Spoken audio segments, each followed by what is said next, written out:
Happy International Women's Day to women across the world. Happy International Women's Day to the men who support women across the world. You know, when we first celebrated International Women's Day in 1911, it's clear that I was not around. But history tells us that it was a fight for women's rights. It was a fight for equality in the workplace. It was a fight for adult suffrage. It was a fight against discrimination.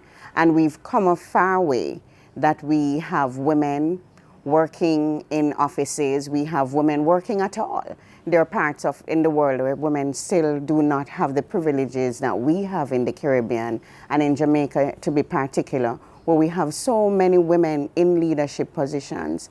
And what's interesting, in as much as we have a lot of women in leadership positions in Jamaica, we often do not have women who are the decision makers in these organizations. Our parliament now has probably the most women that we've seen in Jamaica's history. We've been privileged to have a female prime minister, and we continue to see women on the rise.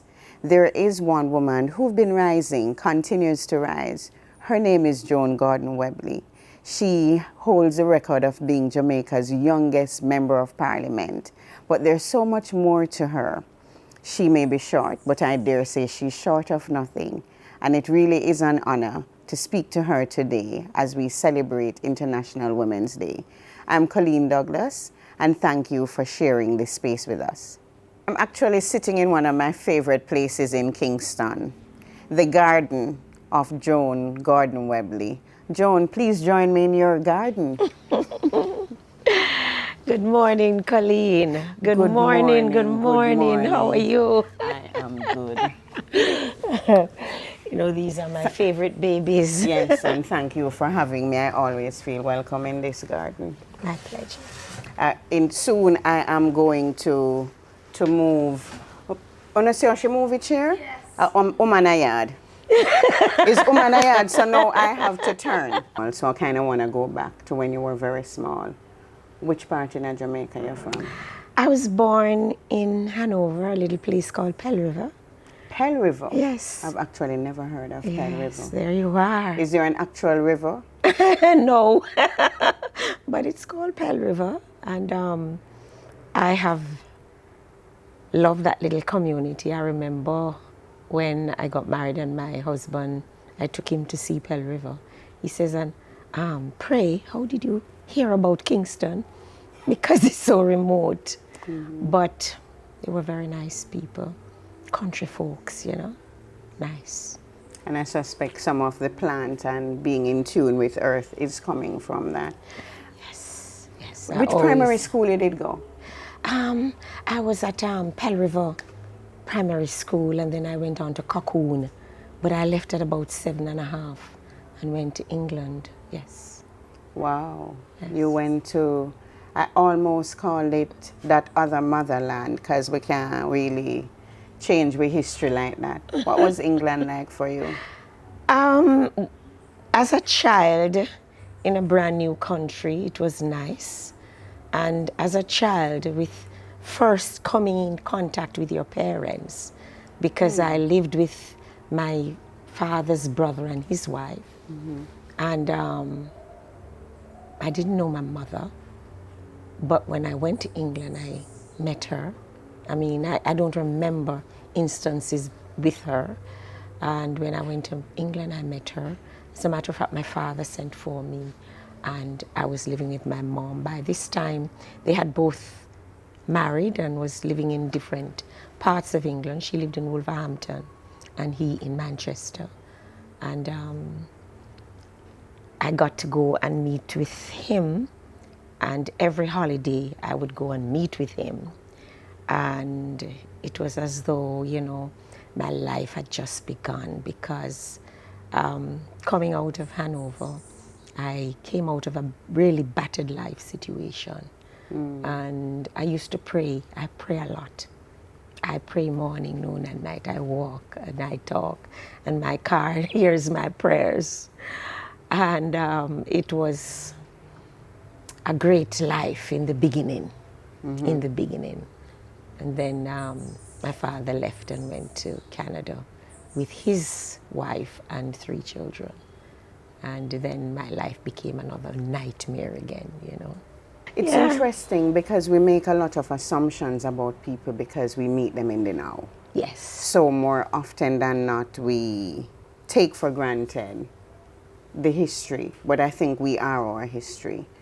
Everything that has happened, even when it's painful. Yes. Even when you carry a bit of trauma, I think Black people carry trauma Yes, from our ancestors. But it's good that you're here now. When you think about that trauma experience as a child, what's the difference you want to make to a girl child today? Oh, Lord. Well, first of all, girls need their dads, because that was one trauma for me. It was the first time when I went to England, I was meeting my dad, and I fell in love with my father. He was such a sweet man. But then, for him to uproot and leave within a couple of years of me being there was traumatic for me. Really traumatic. Did you ever reconcile that with him? I don't think we ever did, because he did come to Jamaica 1 or 2 times, and he stayed with me a couple of times. But I don't know if I ever got over that hurt. I don't know that I did. They say girls choose their dads. Yeah. And we marry our dads. Okay. Do you think you married your dad? Oh dear, I don't know if I married my dad because I didn't have enough experience with him. But I know that I married the greatest man I could have ever had, and God put him there for me. It was not to have lasted. 6 years I knew him, and he was gone. In the 6 years? 1 year before we got married. And I met him a couple months or so before we both won a seat and went into Parliament. And, you know, we got married within a year, and he died. 5 years of marriage, actually. Tell me about 2 parliamentarians getting married. That sounds like history in itself. Yes, we met about a couple of months before the elections. Actually, Mr. Golding introduced him to me and asked me. I used to do the organization, a lot of organization within the party, the Labour Party, and Bruce Golding basically took me under his wing, taught me a lot. And he called me one day and he says, you know, he's your neighbor and he doesn't know anything about politics, and I need for you to overlook him. As a matter of fact, I met him one day when I went to the party office. Well, I had been sent for by Bruce, and I saw this car smashed to nothing outside, and I said, what's happening here? And the people in the yard, I remember the gate man was a guy called Godhead. And he said, you know, boy, Miss Joan is a new man that is supposed to be running a seat. And he went out walking in East Kingston. And by the time he came back, the bad man them smashed up him car. And I really started to laugh. I laughed. I said, but this has got to be an office. How do you, in a seat like that has never been won by the GLP at the time, leave your car on the side of the road in Eastern Kingston? It's curious. I'm interested in the story of the marriage, but I'm afraid I want to just go to being in politics in violent times. What was the experience for you as a woman? It was frightening. It was devastating, actually, because you have met so many people that you've become accustomed to, and they're no more. And I shed many a tear. But I think my previous life had given me that strength and that courage and my constant prayer that made me stood up, because I wanted to do something about this. I didn't want it to happen. And this is not about a JLP or a PNP. These are about people.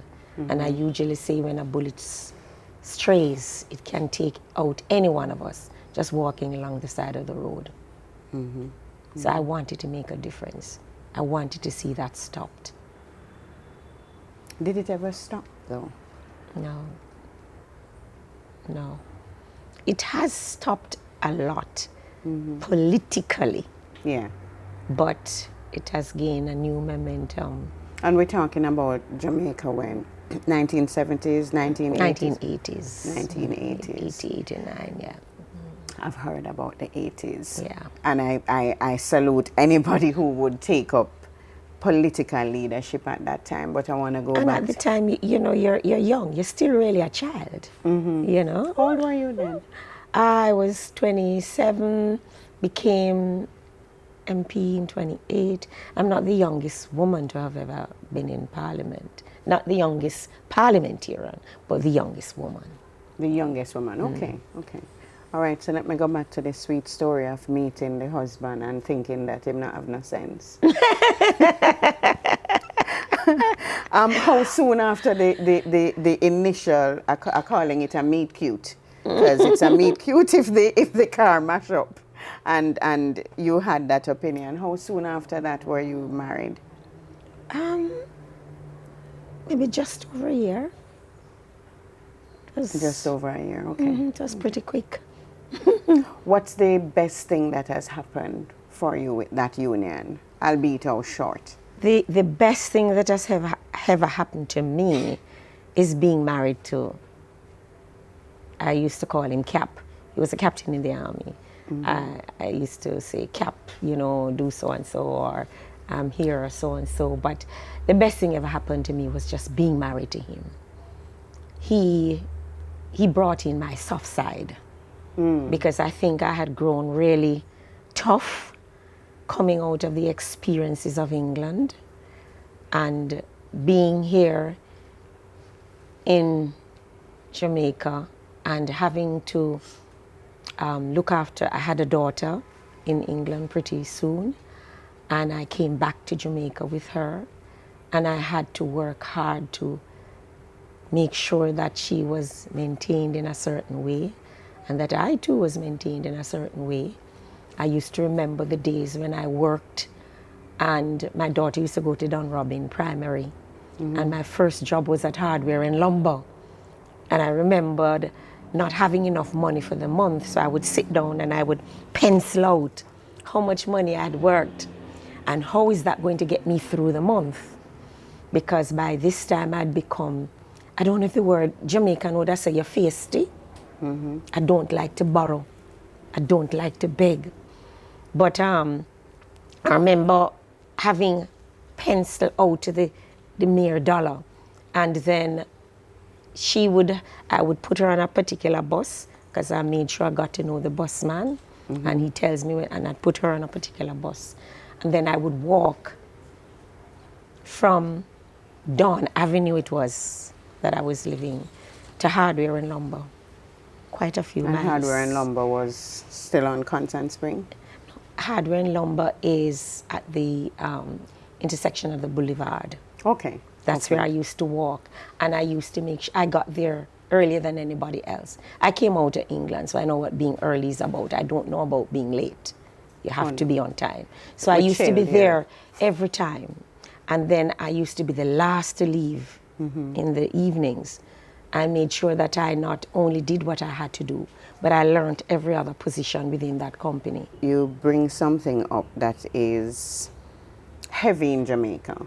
I think we have a lot of single-headed households. And when we say single-headed, it's not like just one person, but that one person is the female. So it's female-headed households. So the single mother story is a common story. And sometimes you wonder how. What was that like for you? By the way, you mentioned one daughter. How many children we have? I have two.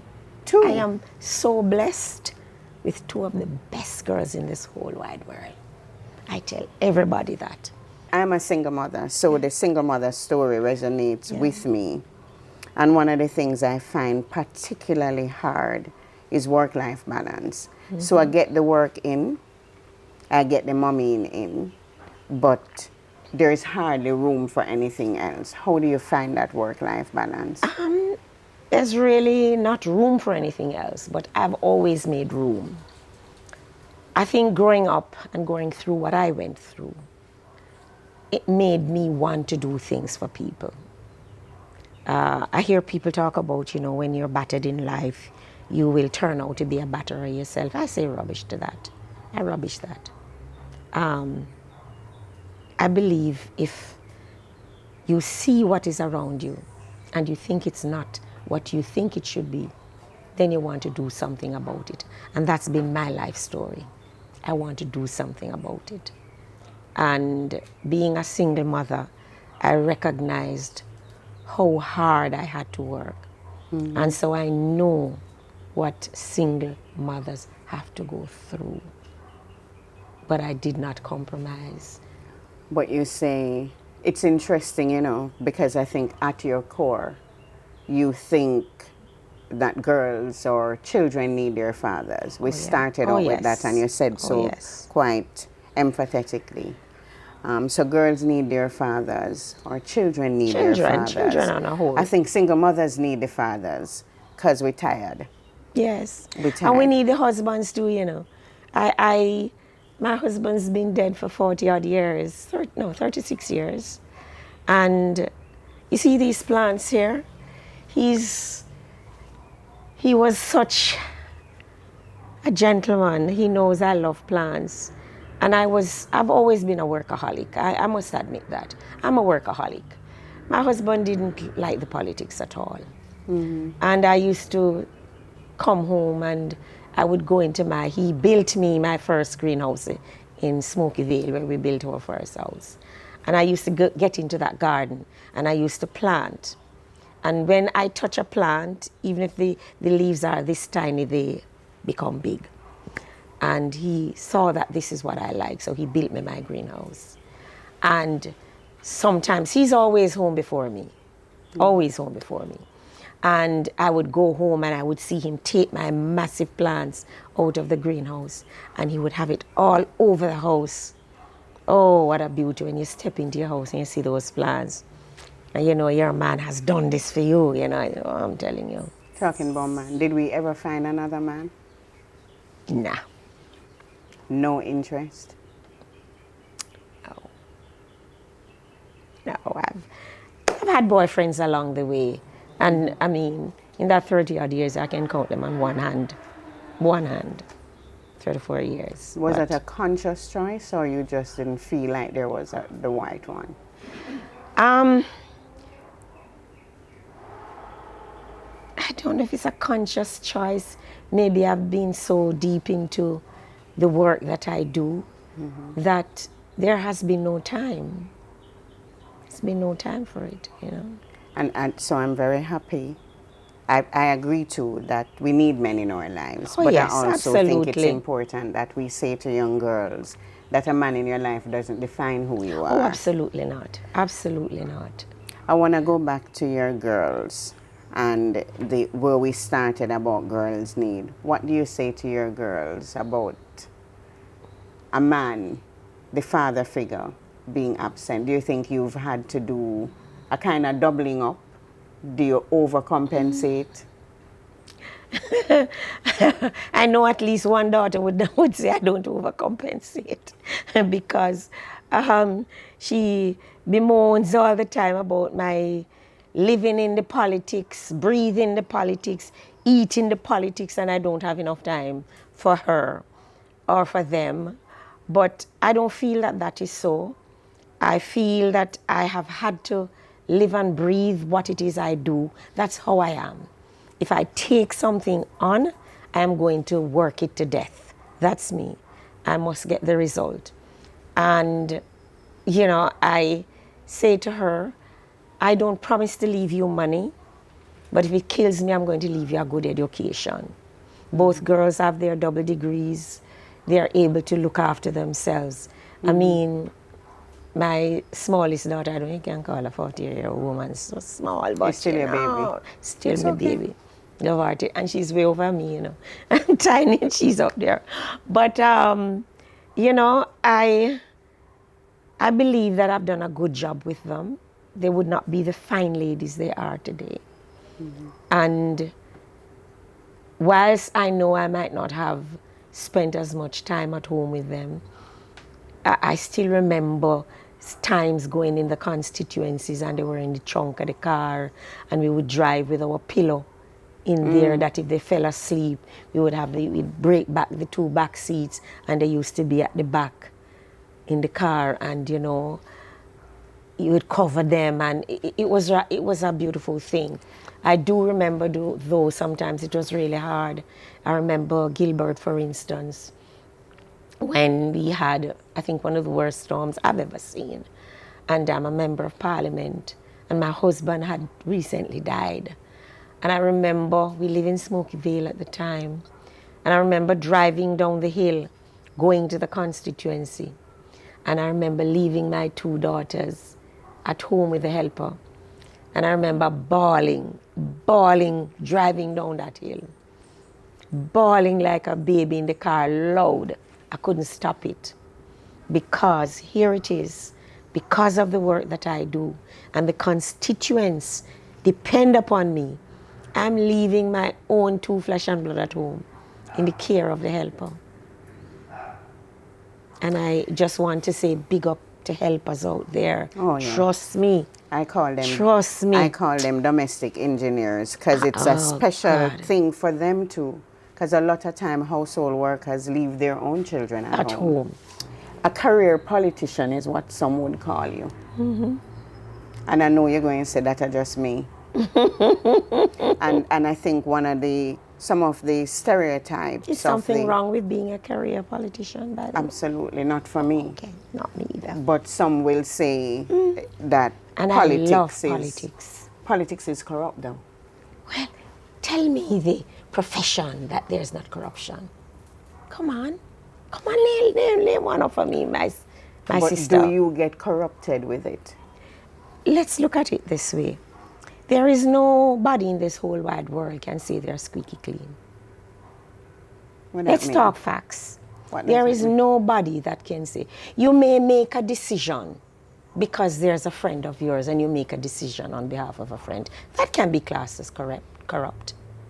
But my friend will not get a job from me if I feel she can't do the work. Yeah. And I know nepotism is something we say that we have.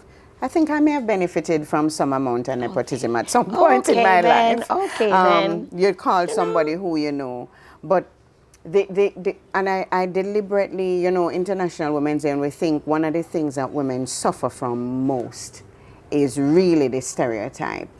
If you're in politics, you were head of one of the, I personally think, hardest agencies to run. Yes, I was. The National Solid Waste Management Authority.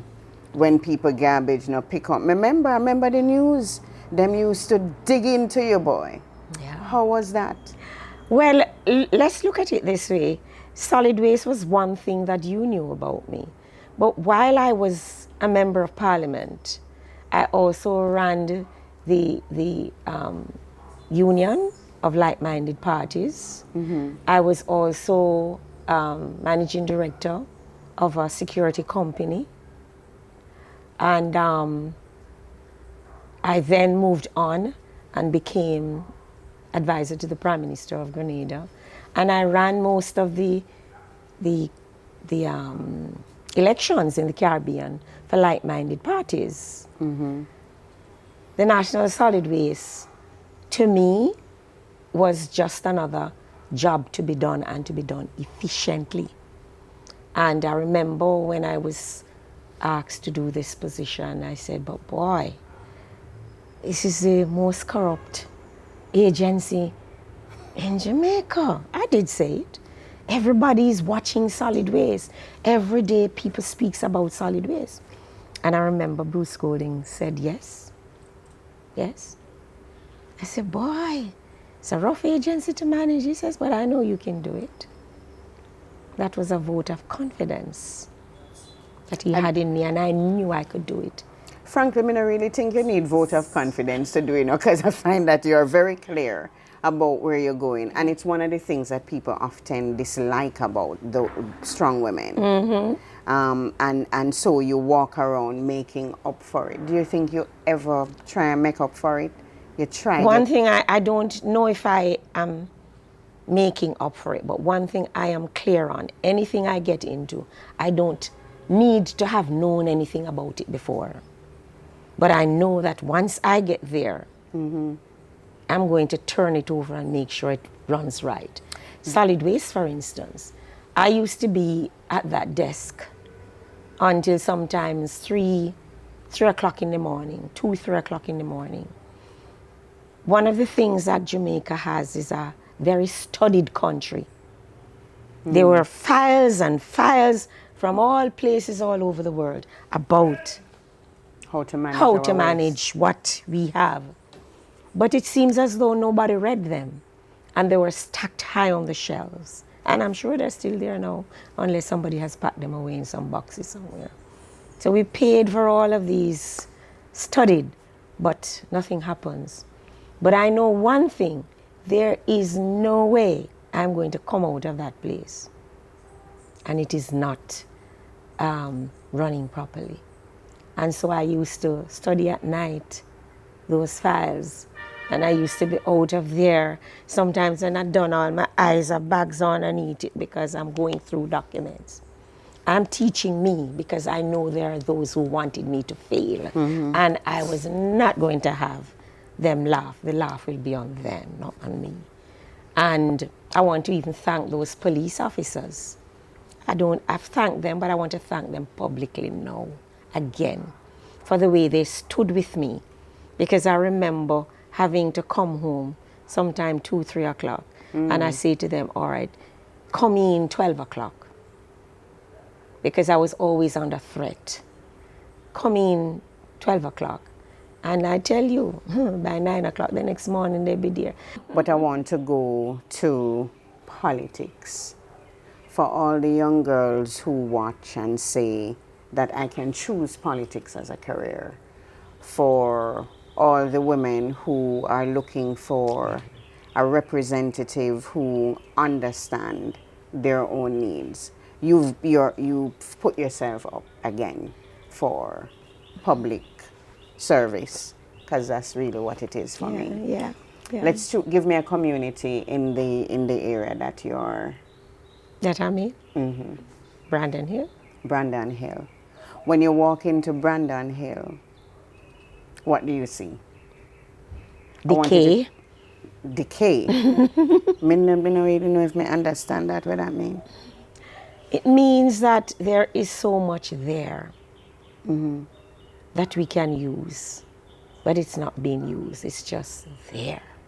In other words, you have some buildings, for instance, and in those buildings, maybe old schools, maybe one room is being used by somebody who has decided to do a little basic school, and the rest of the building is sitting there. There is no bringing of the young people together in teaching. There's no bringing the older people together, because I'm not one of these people who talk about just the young. I'm talking about everybody, because the elders carry the wisdom. What are we doing for them? Are we pulling them together and have some little evenings with them when they can even story tell to the young? Nice. You know, the youngsters there who maybe are not out of university, and everybody don't need to go to university. We don't all need to go to university. I remember in solid waste, one of the things that I did was to bring in a whacking team, and then I organized whacking teams all over the country. And these men, I had Delta Supply come in and teach them how to pull down a whacker and how to put it up. You don't put your tools down dirty at night. That's making them decay, You know so why to I'm speak. nodding? I'm nodding because somebody will be looking on and saying, well, Shadow, encourage people not to go to school. But the truth is, I actually think that we need more polytechnic, more skills training. So do I. And people being certified based on their skills. So what did I'm I really do? excited to hear that. I brought in Hart, and I said a part of your being employed here is that you must go to these courses. I made sure that I got a little stipend, of course, and they went to heart, and they learned how to cut, how to trim. You know, they learned about the fertilizers that you put on the plants and so forth. And today when I go to the States, many of them will call me, Miss Joan, we invite you out for a drink. I can't pay for it, you know, because they make me know if it was not for me, who gave them. I mean, these are the things that fill my heart when I'm able to help someone and they say, boy, if it wasn't for you, you know, it fills my heart. So those are the things I want to do. So I'm saying, let us look at Brandon Hill that I spoke to you about. I'm looking forward to pulling these young people together on a corner. Sit down and have a conversation with them. This cannot be what you want to do all your life. Tell me what it is you want to do, and we'll find a way to make it happen. I'm looking at the ecotourist in the constituency. I mean, we have so many nice streams. Our showers may not be as big as, you know, the falls that you go up. But this is ecotourism. People, not everybody wants to go to the beach. And you can move around. Even birds. People go all over the world. That's big money tourism. And you can, you know, bird watch. There's so many trails you can develop.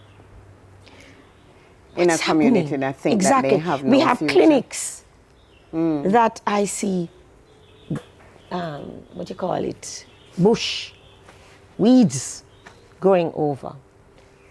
It's a constituency, and I'm not just speaking of Brandon, it's a constituency in the Key. If you go up to Red Hills, right in front of the Red Hills School, you have a little community center there that the bush is so high.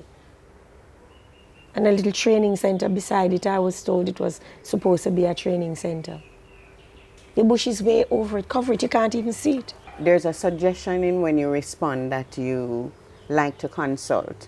What are the residents saying that they want in some of these areas? And I'm happy you asked me that, because oftentimes people say to me, so Miss Joan, what you bring to the table? What you got to do now?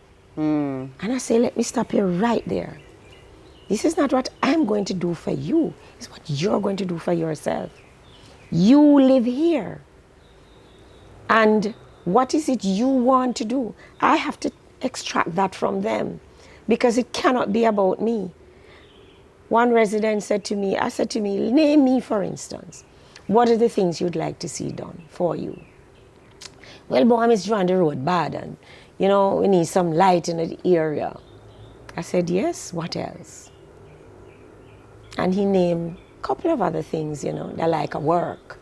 What is the work you would like? And he, why, me can't do anything, miss? I said, no. You can't, there's no job called anything. You know what I mean? And I said to him, you know, well, I've been in this community a couple of times, and I walk around and I look. And one of the things I can tell you that you need first. You need first is your land title. You're living on a piece of land that you have captured. It is government land. And then you're living on, there's another piece over there that government have moved you on. But you have no papers. So how do you build your future? You're a young man. You want to be able to have your kids and your wife. You know, so there are things that they will tell you, and there are things that they have not yet seen that you have to work along with them and show them. That's what I want to do. I'm a builder. I want to build, you know, and work in people's lives. That's what I want to do. So building people. Yes. Building their lives. It's interesting that you brought up the issue of land ownership, because it sounds to some like you being idealistic, but No. it's so much at the core of who we are as a people. You Absolutely. know, owning where we live. And when you own it, it's a different kind of energy they give to it. Absolutely. So I think that's really commendable. That's something that not the average politician necessarily think about in the first instance. But also you mentioned the need for community centers, for community gatherings, old meetings. And not just community centers, because we have a lot of places that can be used. I'm not one of these people who believe that you throw up a community center here or throw up another one over there. There are buildings in the community that can be used. Why constantly reinvent the wheel. plugging money into new this and new that when there are things there that you can use? I know in West Rural St. Andrew, there are many buildings there that can be used. Why, for instance, should a school be locked up in the evening at 4 o'clock when everybody gone home? Why? Tell me why. So that you can build another center down the road? Why? It can be used. And proper management means that you have to manage and use the resources you have and not reinvent the wheel by building another building.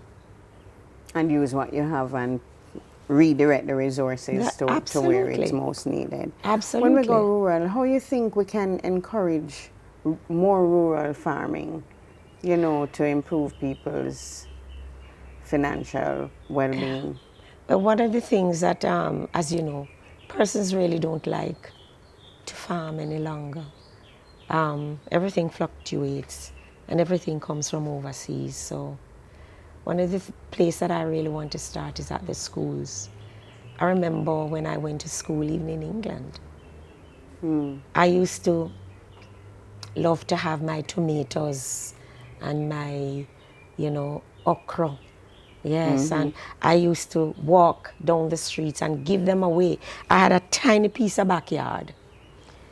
You know, you have children right now who are in schools. And I was talking to a headmaster and he says, well, we get Nutribon twice a week, Mondays and Thursdays. Nutribon? So, headmaster, why do you get Nutribon twice a week? He says, well, you know, the kids come to school Monday, Tuesdays, and Wednesday. Thursday and Friday, they don't come because they don't have the money to come out. Parents don't have the money to give them stuff to come and buy.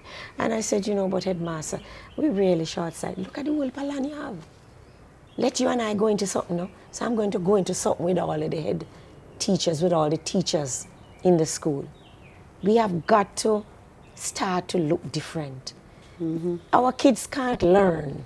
Many of them can't learn because they do not have the nutrition that they should have. And we have the lands. I mean, most of the country schools have lots of land. And we have to start from there. No, I loving agree. What we have. Even if you're feeding yourself first. There are some, though, who, I was laughing because, you know, this morning I was just scrolling generally to see where your name pops up. And somebody said, it's like you're trying a thing, you will never win again. What do you say to them? I just want to say to that somebody that I'm a winner. I'm a constant winner because I do what I like and I serve people. I don't even have to be a MP to be a winner. Because even when I am not an MP, I do the things to help people. And as long as I'm all right with God, I'm a winner. And I want to say to those persons, I'm one of those people that they say you pick him up, you lick him down. You know that jump right back. Jump what right a back. hard girl for dead. Not dead. Yes, hard girl for dead. But you know, as you say that, one of the things I actually love about you is that you're always giving. Because I do know for a fact that whether or not you're in the constituency, because when you're campaigning, you meet people. Christmas come, you still a pack bag. Oh yes, man, can't stop. And it's not just Christmas. It's not just Christmas, it's forever. You've shared a lot. You've shared a lot from love of your father, love of family, love for community, love of self, love for politics. Yeah. You know, so when you look at the world, what are your core values? What do you say to somebody are your core values? I have an acronym that I normally speak to when I think of my own core values, and I call it TRILL. T for tolerance. One has to be tolerant of other people's views. Amen. Don't let it be seen as though your view is the only view. Amen. Yes. And so you have to tolerate people, you have to tolerate things around you at times. And you have to understand that, you know, some of us, maybe in the politics, we talk. We don't listen enough. We don't listen enough. And so when I hear people give, terrible remarks about me, I look at it and I just laugh, and I just move on. Well, you wouldn't be here if you were. So I live by the 4 agreements, so not take nothing personal or assume nothing. Yes. So we're at trill. Tolerance. Yes. What's the next one? What's R? Respect. I have to respect you as a human being.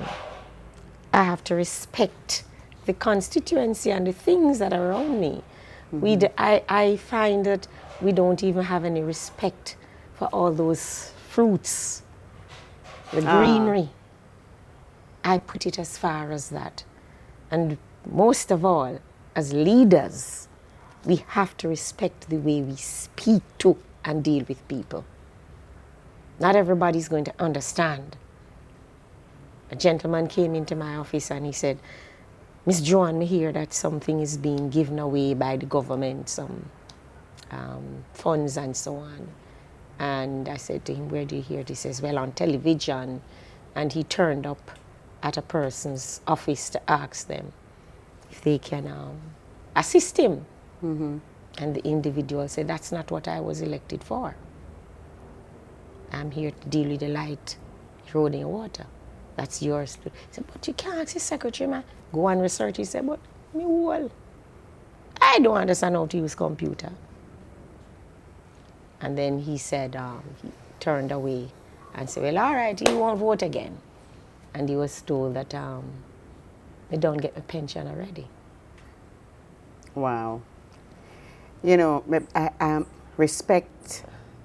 Respect will allow you to be tolerant, actually. If we have a basic respect for people, basic respect for humanity. Yes. So it's really not about what I loved. Perhaps one of my key takeaways from the conversation is the garbage men understanding that they can pick up garbage with dignity. Absolutely. Whatever work you do, you can. It is good work. So respect. So we're at TR, tolerance, respect. We're now at I. Integrity. You just asked me a question earlier, and I said, there's none of us that can say we are perfect. One of the things I will say to you that we all have to understand that we're still humans. And in every job, every profession, there is lack of integrity. I keep asking myself, though, how far are you going to take it? And I know one thing is that I'm not going to do something that I know does not renown to the benefit of the constituents. I will recommend people that I believe can do a good job. And that person may be somebody that I know.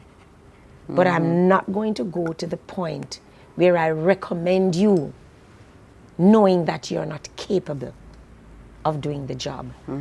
And I remember some time ago when I was at the same solid waste, some of my colleagues recommend persons to me to do a job. And I normally say to those persons, I can recommend you, but I can't keep that for you.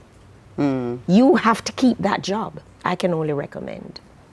And persons would not work because they felt, well, I'm a party, give me this. Wow. You understand that? I'm a party, give me this. Well, don't try that with me. There's the door. Your party may have gotten you this, but they are not going to keep it for you. And I'm not going to allow anyone to look at me and tell me that I must keep someone in a position that I know that they are not doing the work just because. Integrity. And that is those are the, yes. Integrity, young people, is really want to do when nobody now watching you. So Exactly. Always being true to yourself, being honest. Yes. At any means necessary, you be honest and be fair and be kind. And the last word from Trill, I like Trill. Yes, that's how I drill down on it. You have to love people. You really have to love people to do this job. You're a social worker. You're a marriage counselor. You are a, what is it, a policeman. You are everything. You have to love people because this job, a lot of people say, I don't want anything from it. But I know in most instances that's just a say. Yeah. The fact is that your constituents expect you to get involved in every aspect of their lives. And whilst you know that it maybe is not what you bargained for, you have to love people. Because when people are in need, you don't just, it's not my job. You don't just turn them out. You go out and you research how you can help them. Yeah. In many areas. I mean, no, say, Yes. this is what it looks like to the average person. You are visiting them when they're sick. Yes. You are turning up at a funeral when they lose a loved one. You are turning up at a school graduation. Absolutely. You're even turning up when a baby is born. Absolutely. It is hard work. It is showing Yes. up. And it's not showing up for one, it's showing up for everybody. So Trill. And this constituency has what, 43,000 people? 43,000 people. Well, thank goodness you don't have to take 43,000 calls and we have representatives. Oh, you would be surprised. I was saying that most nights when I get here, I spend 2 or 3 hours just going through Just calls responding to and calls. responding because, again, that's a problem of mine. I have to respond to a call when people call me. But it's important. That's It's me. important, and I Yes. think a key part of your own integrity as a politician, as a leader, is to honor Yes. the I may acronym not you be able to mentioned, answer you then, but you will get to but it. I get back on my phone and I don't even need to know your phone number. Because people say, I don't know that You're not number. hide from nobody. No, I'm not hiding from anybody. And you know, when I was at Solid Waste, I used to have 3 days a week from 6 until 10. Anybody could come and talk with me. And my secretary cannot ask them what it is they want to talk to me about. I don't believe in that. That's really a That's lovely my quality time. to have. And So I've gone to the website, joangordonwebley.com. Trill. Tolerance, respect, integrity, love. Yes. I think those are 4 strong pillars to stand on. I do wish you all the best. You have my full support as you go out there